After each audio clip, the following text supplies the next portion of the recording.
यही एक माइक ऐसा चीज है जो आप समाज से लेके सरकार तक चंद पलों के लिए आप स्टार कहला जाइएगा, लेकिन मोनालिसा नहीं कहलाइएगा। मीडिया चलाना, देश चलाना, वायरल एक ख्वाब जैसा होता है। ये माइक मामूली माइक नहीं है। और धन मुंबई पुलिस, मैं तो सैल्यूट करता हूँ सर को कि यार अमिताभ बच्चन जैसा शायद मैं भी बनूं या बगल में खड़ा होकर फोटो खिंचा लूं। 26/11 फिदायीन हमला कसाब वाला जो मामला था, मैं एक ही ड्रेस में 6 दिन कंटिन्यू रहा। नमस्कार, आप देख रहे हैं न्यूज़ और मैं हूं आपके साथ शुभम। अभी हमारे साथ एक ऐसे शख्स मौजूद है जो लगभग अपने जीवन के 30 साल जो है प्रेस यानी कि मीडिया में समर्पण कर चुके हैं। साथ ही साथ मैं आपको बता दूं कि फिल्म लाइन से भी जुड़े हुए हैं। जी, राहुल खन्ना जी हैं। सबसे पहले तो स्वागत है सर आपका। बहुत बहुत शुक्रिया आपका।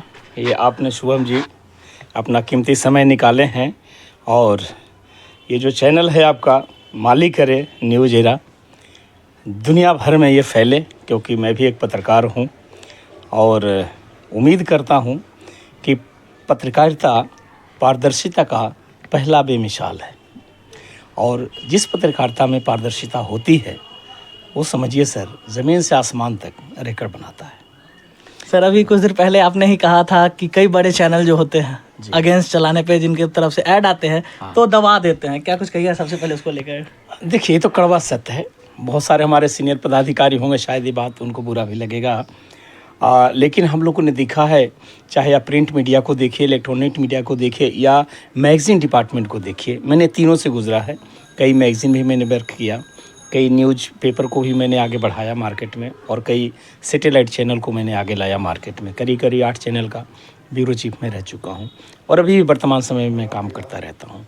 और प्रोफेशनली मैं क्राइम रिपोर्टर रहा, और मुंबई अंडरवर्ल्ड में मैंने बड़े कारनामे किए, और मुझे मौका मिला क्योंकि ईमानदारी से काम करता था। कई अंडरवर्ल्ड के लोगों के साथ भिड़ाव भी हुआ, कहीं जुटान भी हुआ।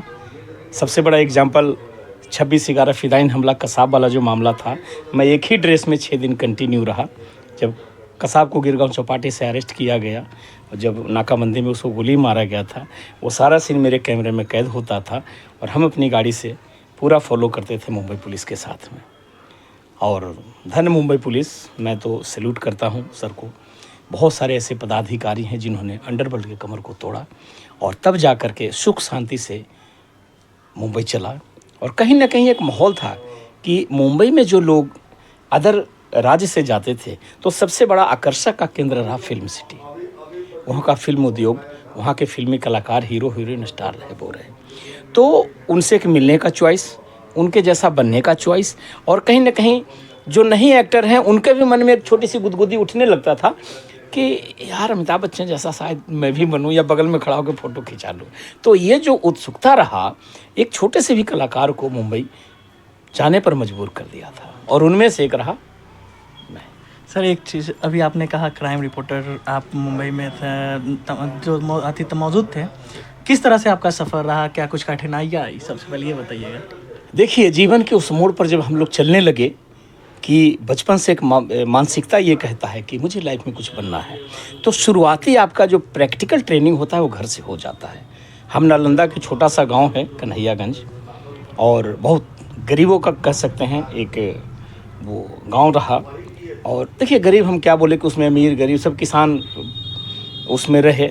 और वहाँ से सफ़र जब शुरू हुआ तो दिल में एक ही चीज़ रहा। मेरे पिताजी कहते थे कि बेटा, जीवन में 2 चीज़ पर कंट्रोल कर लो, तुम्हारा झंडा हमेशा ऊंचा रहेगा। एक ये और एक ये। एक का मतलब समझ सकते हैं कि गलत आचरण, गलत प्रवृत्ति, इन चीज़ों को दिमाग से हटा दो, और ज़ुबान पर कंट्रोल रहे कि उतना ही बोलो और उतना ही करो जितना में तुमको समाज में सम्मान मिले। और अगर ये सम्मान तुमको मिलता रहा तो तुमको आगे बढ़ने से दुनिया की कोई भी ताकत है नहीं रोक पाएगा। थोड़ा लेट बढ़ोगे लेकिन ज़रूर बढ़ोगे। अच्छा, तो सर फिर ये क्राइम रिपोर्टर से आप फिल्म की तरफ कैसे आकर्षित हो गए? देखिए, बचपन से शौक था फिल्मों में एक्टर बनने का। शत्रुघ्न सिन्हा जी को फॉलो करते थे, विनोद खन्ना जी को फॉलो करते थे, राजेश खन्ना जी को फॉलो करते थे, और कहीं ना कहीं मुझे हीरो बनने का शौक़ नहीं था, विलन बनने का शौक़ था। मैं रावण के किरदार के लिए खुद को तैयार करता था। रावण जैसे हंसता था वैसे मैं हंसने का प्रयास करता था। गांव के लोग मुझे पागल कहते थे कि ये तो पागल आदमी है, ये मुखिया जी का बेटा ठीक नहीं है, पढ़े लिखेगा नहीं है, मुखिया जी का नाम खराब कर देगा।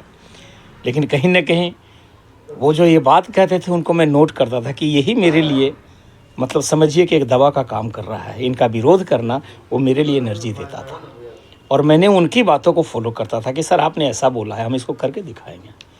और फिर वहाँ से जब गांव से हम निकले, एजुकेशन मेरा गांव तक रहा 10th तक, उसके बाद में हम दिल्ली पहुँचे। दिल्ली में सड़कों पे कपड़ा भी बेचे, पढ़ाई भी किए, डिग्री भी प्राप्त किए और फिर सर किसी तरह से हम मंडी हाउस पहुँचे। Mandi house NSD national school of drama, फिर वहाँ पे श्री राम सेंटर बगल में चलता था और वहाँ के लोगों से मिलना जुलना हुआ। तो धीरे धीरे सर वहाँ से मेरा मतलब एक सफ़र शुरू हुआ फिल्मों का और आज आपके सामने है।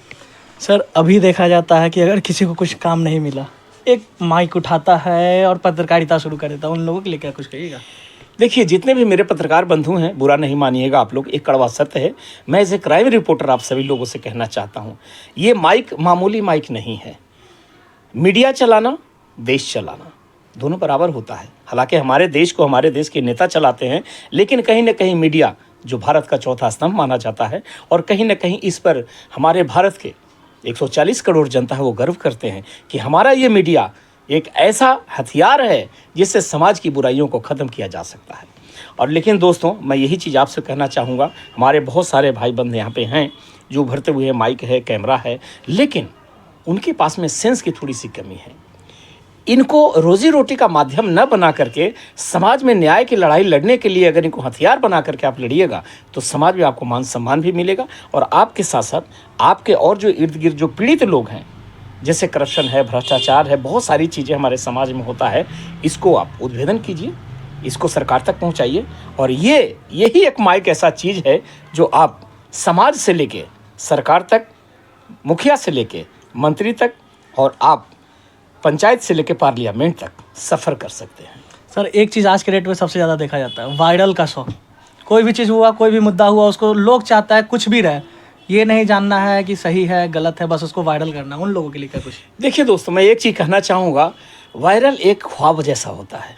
अभी हम सपना देखें कि मैं शीश महल में हूँ, BMW में घूम रहा हूँ, एक ख्वाब नहीं होता है। सो रहे और ऐसा देख लिया और झटके से नींद खुली तो पता चला कि यार मेरे पास तो तकिया भी नहीं था। तो वायरल सिस्टम ठीक है, वो कुछ पल के लिए आपको चमका देगा, लेकिन जो रियलिटी है, ये कहते हैं ना घस घस के सोने को चमकाना और एक खाली पॉलिश मार दीजिए और सोना जैसा वो लगे, तो दोनों में ये फ़र्क है। चंद पलों के लिए आप स्टार कहला जाइएगा, लेकिन मोनालिसा नहीं कहलाइएगा। आज मोनालिसा एग्जाम्पल है। मैं उन भाइयों बहनों के लिए कहता हूँ जो रील बनाते हैं और जो छोटे कपड़े पहनते हैं, जो अश्लील शब्दों का प्रयोग करके रील बनाते हैं, बॉडी मूवमेंट में भी ये चीज़ें। और आज मोनालिसा एक एग्जाम्पल बनी है देश के लोगों के लिए कि वो गरीब घर की बच्ची माला बेचने गई थी प्रयागराज कुंभ मेला में। हम ये बात हम नहीं जानते हैं, पूरा दुनिया जान रहा है। आज वो मोनालिसा फिल्मों में काम कर रही है। हमारे ही मित्र हैं सनोज मिश्रा जी, मणिपुर डायरी में मोनालिसा को लीड कर रहे हैं। तो कहीं ना कहीं हमको लगता है कि अच्छी बातों को आप एक्सेप्ट कीजिए और अच्छे रास्ते पर चलिए। थोड़ा समय लगता है और जिस दिन सर आप ये सोच के चलिएगा कि हमको ये मंजिल प्राप्त करना है, सीढ़ी चढ़ने में सब तकलीफ तो होता है, घुटनों में दर्द, कमर में दर्द, लेकिन अगर सीढ़ी से चढ़ के टॉप फ्लोर पर जाइएगा उसका एक आनंद अलग है सर। लेकिन लिफ्ट से जा रहे हैं, बीच में कहीं लिफ्ट रुक गई तो सर आपकी सांसें रुक जाती है। सर कुछ सवाल जो रहेगा फिल्म जगत से भी रहेगा। भोजपुरी में देखा जाता है कि कुछ अगर किसी को कलाकार बनना है तो किसी के साथ बेड शेयर करना पड़ता है। देखिए सर, जहाँ तक मैं, बहुत सारे ऐसे प्रोड्यूसर हैं, डायरेक्टर हैं, मेरे बड़े भाई बहुत सारे ऐसे हैं, हीरो हैं। हीरो मैं नाम इसीलिए नहीं लेना चाहता हूँ कि शायद मेरी बात किन्हीं को बुरा लग जाएगा, मैं थोड़ा कड़वा बोलता हूँ। जब बेड शेयर करने की बारी आती है, जब कंप्रोमाइज़ करने की बारी आती है, जब अश्लीलता की बारी आती है, तो सर जब हम एग्रीमेंट साइन करते हैं तो उसमें सारे कॉलम दिए होते हैं, आपको क्या करना है और क्या नहीं करना है। अगर किसी फिल्म में कोई किसिंग सीन है तो उसमें लिखा जाता है, एग्रीमेंट की कॉपी में एक कॉलम रहता है, इसमें लिखा जाता है कि सर ये सीन में आपको हीरो के साथ किस करना है मैडम आपको। तो अगर एक्सेप्ट करते हैं तो एग्रीमेंट साइन कीजिए और अगर नहीं एक्सेप्ट करते हैं तो या तो ये सीन को हटवाना होता है या फिर ये प्रोजेक्ट को आप छोड़ दीजिए। तो सर अब बात रही कि बेड तक पहुंचना है, या मेरे हमारे प्रोड्यूसर हैं, डायरेक्टर हैं, अगर उनके ऊपर ये आप इल्ज़ाम लगाते हैं कि हमको कंप्रोमाइज़ करने के लिए, देखिए सर हमारे पास टैलेंट नहीं है और ताजमहल हमको चाहिए, सवाल ही नहीं पैदा होता, मिल जाएगा। तो अगर आप अपनी तैयारी नहीं करते हैं, आप शॉर्टकट रास्ता अपनाना चाहते हैं कि कितना जल्दी हो सके पीछे जो 100 लड़कियों की लाइन है इनको तोड़ के और मैं सबसे पहले मैं प्रोड्यूसर के केबिन में पहुंच जाऊं, तो वहाँ तक पहुँचने के लिए जो प्रोड्यूसर अंदर बैठा है, जो डायरेक्टर अंदर बैठा है सर, वो भी संघर्ष करके यहाँ तक पहुँचा है। और वो एक फिल्म जो बनाता है, ये फिल्म है एक समाज का आईना है। ये समाज का वो आईना है जिससे हमारा समाज बदल जाता है, संस्कृति और सभ्यता बदल जाता है, यहाँ समाज में जीने वाले लोगों का मानसिकता बदल जाती है। तो इसीलिए एक फिल्म सिर्फ इंटरटेनमेंट नहीं है, ये समाज के लिए कड़वा सच है। अगर इसको आप एक्सेप्ट कीजिएगा तो आपको लगेगा, मुझे लगा मुझे गब्बर सिंह बनना है, तो गब्बर सिंह बनना इतना आसान नहीं है, वीरप्पन बनना है। वीरप्पन बनना इतना आसान नहीं है। आप प्रैक्टिकल लाइफ में आइए और वीरप्पन के जैसा काम करके देखिए, गब्बर सिंह के जैसा काम करके देखिए, आपको समझ में आ जाएगा कि गब्बर सिंह बनना कितना मुश्किल काम है। एक आखिरी सवाल सर, भोजपुरी इंडस्ट्री में सबसे ज़्यादा अश्लीलता देखी जाती है, क्या कुछ कहिएगा उसको लेकर? देखिए, अभी ये लाइन को हम दोहराए हैं और फिर हम इस बात को रखना चाहेंगे। अश्लीलता एक शब्दों से नहीं होती है। अश्लीलता कुछ लोग जानबूझ के प्रयोग करते हैं। अभी एक मैंने देखा है, मैं उस कलाकार का नाम नहीं लूँगा, एक सामाजिक वातावरण में रहते हुए एक लड़की ने अभी एक हम वीडियो देख रहे थे, उसमें वो बोल रही हैं, अरे फलना जात है साला, फलना जात है साला, तुम्हारा हिम्मत कैसा है रे कि।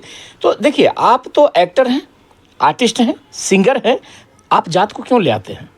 जात को लाने का मतलब है कि किसी एक जात को नीचा दिखाना। तो उसमें मान लिया आप किसी एक जात को हम टारगेट कर लेते हैं, तो कहीं ना कहीं हम एक ही समाज में, उसी समाज में हमारा सारा जात है।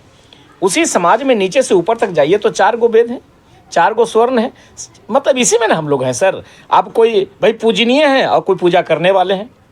एक पूजनीय है, उनको हमको पूजा करना है, तो हम भाई अगर पूजा करने वाले हैं तो हमारा भी मान सम्मान वही है। जब भगत ही नहीं रहेगा सर, तो भगवान का क्या काम होगा? तो देखिए, अश्लीलता वाली जो बात आती है ना, एक कहते हैं कि गरम मसाला वो होता है, लोग मसाला बनाते हैं, तड़का लगाते हैं ताकि मेरा स्वादिष्ट व्यंजन बने और लोग चटकारे लेकर इसको खाएं और मेरी टीआरपी बढ़े और मेरा भाई पैसे कमाने का साधन हो। लेकिन ये कुछ पल के लिए है। और बात रही अश्लीलता की, तो सर आप फिल्मों का इतिहास उठा के देख लीजिए, आप भोजपुरी की छोड़ दीजिए, फिल्मों का इतिहास उठा के देख लीजिए। राम तेरी गंगा मैली एग्जाम्पल देता हूँ, ट्रेन में चलती हुई एक माँ अपने बच्चे को दूध पिला रही है। उस सीन को आप कैसे देखिएगा, वो माँ है, उसका बेटा भूख से तड़प रहा है, वो अपने स्तन को ओपन करके दूध पिला रही है। लेकिन देखने वालों को, देखने वाला आदमी सिर्फ वो स्तन देख रहा है, लेकिन वो बच्चे से पूछिए कि उसको किस चीज़ की ज़रूरत है। अगर वो दूध नहीं मिलता तो शायद उसकी मौत हो सकती थी। और ये सीन से समाज को पॉजिटिव सोचना चाहिए, निगेटिव नहीं। अब सर निगेटिव अगर कोई सोच के चले तो इसमें समाज का कोई गलती नहीं है सर। आपका एजुकेशन, आपका मेंटलिटी, आपका शिक्षा और आपका सोसाइटी कैसा है, इससे सर समझ में आता है। चलिए, बहुत बहुत धन्यवाद sir. Thank you sir, thank you. तो अभी हमारे साथ राहुल खन्ना जी मौजूद है, तमाम मुद्दों पे इनसे चर्चा। बाकी आप सबको क्या लगता है कमेंट बॉक्स में देना ना भूले। आप देख रहे थे न्यूज़ शुभम के साथ।